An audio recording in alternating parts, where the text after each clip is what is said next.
میں تمہارے سامنے ایک کلام پڑھنا چاہ رہا ہوں. اللہ تبارک و تعالیٰ نے وہ کلام پڑھا.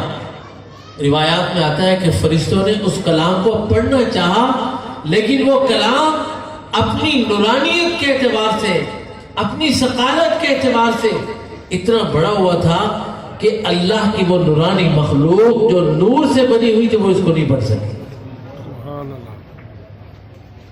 فرشتے اس کلام کو نہیں پڑھ سکے، لیکن حضور علیہ السلام کی برکت سے اللہ نے اس کلام کو اتنا آسان کیا، اتنا آسان کیا کہ آج آپ کا 5 سال کا بچہ وہ قرآن کریم آسانی سے پڑھ لیتا ہے. جب یہ کلام اللہ تبارک و تعالیٰ نے پڑھا اور فرشتوں نے پڑھنا چاہا، فرشتے نہیں پڑھ سکے، تو اللہ تعالیٰ نے ان سے کہا کہ میں ایک مخلوق پیدا کروں گا، میں ایک مخلوق پیدا کروں گا اور اس مخلوق کو میں یہ طاقت اور قوت بخشوں گا کہ وہ یہ میرا کلام پڑھ سکے. ترمذی شریف کی روایت میں آتا ہے تو تمام فرشتوں نے کہا خوشخبری ہے اس مخلوق کے لیے جو اپنے سینے میں آپ کے اس کلام کو محفوظ کرے. ترمذی شریف کی روایت میں آتا ہے کہ جناب رسول اکرم صلی اللہ علیہ وآلہ وسلم نے ارشاد فرمایا کہ اللہ تبارک و تعالیٰ جس آدمی کے سینے میں اپنے کلام کو محفوظ کر دیتے ہیں، وہ سینہ نبی کے سینے کے مشابہ ہو جاتا ہے. فرق یہ ہوتا ہے کہ نبی پر وحی آتی ہے اور اس پر وحی نہیں آتی. سبحان اللہ. اور اگر یہ صاحب قرآن اور حامل قرآن قیامت کے دن اللہ کے میزان پر آتا ہے. میں جب یہ مشکاہ شریف میں حدیث پاک پڑھا رہا تھا تو ہمارے طلباء کے سامنے جب یہ روایت آئی کہ بھئی سارے اہل جنت جنت میں چلے جائیں گے، اہل قرآن رکے رہیں گے، تو یہ آخر میں جائیں گے، تو طلباء کہنے لگے کہ اس میں اعزاز کی کون سی بات ہے، تو پہلے جانا چاہیے تھا.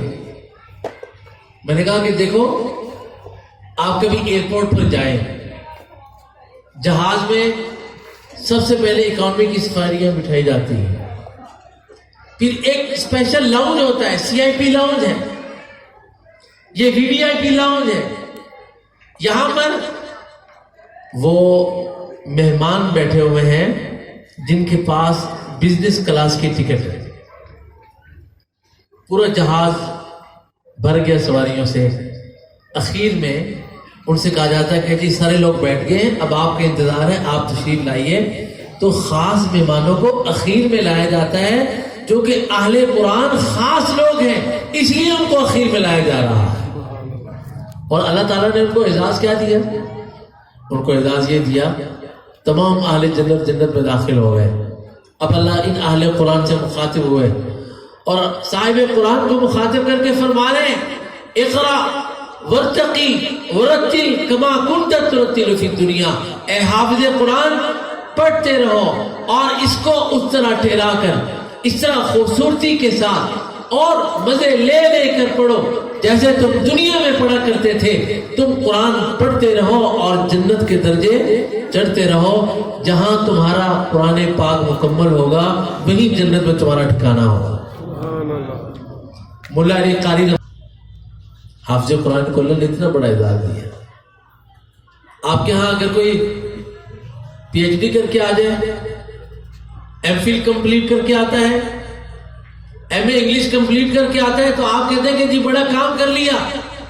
مجھے بتاؤ اگر کوئی آدمی پی ایچ ڈی کر رہا ہو، کر چکا ہو، بڑا سائنسدان بن چکا ہو، انجینئر بن چکا ہو، ڈاکٹر بن چکا ہو، اگر وہ مر جائے تو اس کی ڈاکٹری، انجینئرنگ اور اس کی یہ تمام کی تمام سائنس اس کو قبر میں کوئی فائدہ دے گی؟ کوئی فائدہ نہیں دے گی. بھئی بولو آپ، فائدہ دے گی؟ کوئی فائدہ نہیں دے گی. لیکن یہ صاحب قرآن مرنے کے بعد قبر میں جب رکھا جاتا ہے، اللہ کے نبی نے فرمایا ہے، اور یاد رکھو اللہ کے نبی کی جتنی باتیں سب سچی ہیں. یہ سورج کے نکلنے میں بھی شک ہو سکتا ہے، یہ نکل جائے تو اس کی روشنی میں بھی شک ہو سکتا ہے، لیکن میرے نبی جو فرماتے ہیں ان کے فرمانے میں کوئی شک کیا فرماتے ہیں؟ فرمایا کہ صاحب قرآن کو جب قبر میں رکھا جاتا ہے، اس کی قبر کے ارد گرد 7 ایسی قبریں کہ جن پر اللہ کا عذاب ہو رہا ہو، اللہ اس حافظ قرآن کے دفن کی برکت سے عذاب کو اٹھا لیتے ہیں۔ سبحان اللہ، عذاب اٹھ جاتا ہے۔ آج پوری دنیا میں کسی کے متعلق کہا جا سکتا ہے کہ بھئی چیف جسٹس صاحب مر جائے تو عذاب اٹھا لیا جائے گا، آرمی چیف مر جائے تو عذاب اٹھا لیا جائے گا، وزیر اعظم صدر مر جائے تو عذاب اٹھا لیا جائے گا۔ نہیں، حافظ قرآن مرے گا، قبر میں آئے گا، عذاب اٹھا لیا جائے گا۔ اور سرکار نے صرف یہی تک بس نہیں فرمائی، بلکہ فرمایا کہ حافظ قرآن کو جب قبر میں رکھا جاتا ہے، آسمان سے فرشتے اس قبر کی زیارت کے لیے اتنی کثرت سے اترتے ہیں جتنی کثرت سے تم بیت اللہ کی زیارت کے لیے جاتے ہیں۔ سبحان اللہ، اسی اس قرآن کے ساتھ اپنے تعلق کو مضبوط کرو۔ میرے استاد فرمایا کرتے تھے کہ آج یہ قرآن خاموش ہے، اس کی باری قیامت کے دن آئے گی۔ آج تمہاری باری ہے زبان سے پڑھنے کی، قیامت کے دن اس کی باری آئے گی۔ رسول اللہ صلی اللہ علیہ وسلم نے ارشاد فرمایا، صحیح کے اندر یہ روایت موجود ہے، صحیح بخاری کے اندر بھی یہ روایت موجود ہے، آپ نے فرمایا کہ قرآن کی ایک سورت ہے جس کی 30 آیتیں ہیں، اور جو آدمی اس کو مداومت اور مواظبت سے پڑھتا ہے، فرمایا قیامت کے دن اللہ کے میزان پہ لایا جائے گا، اس کے اعمال اور نامہ اعمال برائیوں سے بھرا ہوا ہوگا، حکم ہو جائے گا کہ اس کو گھسیٹ کر جہنم میں پھینک دیا جائے۔ سورۃ الملک آ جائے گی کہ یا اللہ یہ جہنم میں نہیں جائے گا۔ اللہ فرمائیں گے جب دیکھتی نہیں ہے فعل کذا و کذا، فعل کذا و کذا، فعل کذا و کذا، اس نے تو یہ بھی کیا، اس نے تو یہ بھی کیا، اس نے یہ بھی کیا، وہ کہے گی کہ یا اللہ اس نے جو کچھ بھی کیا یہ بہرحال جہنم میں نہیں جائے گا۔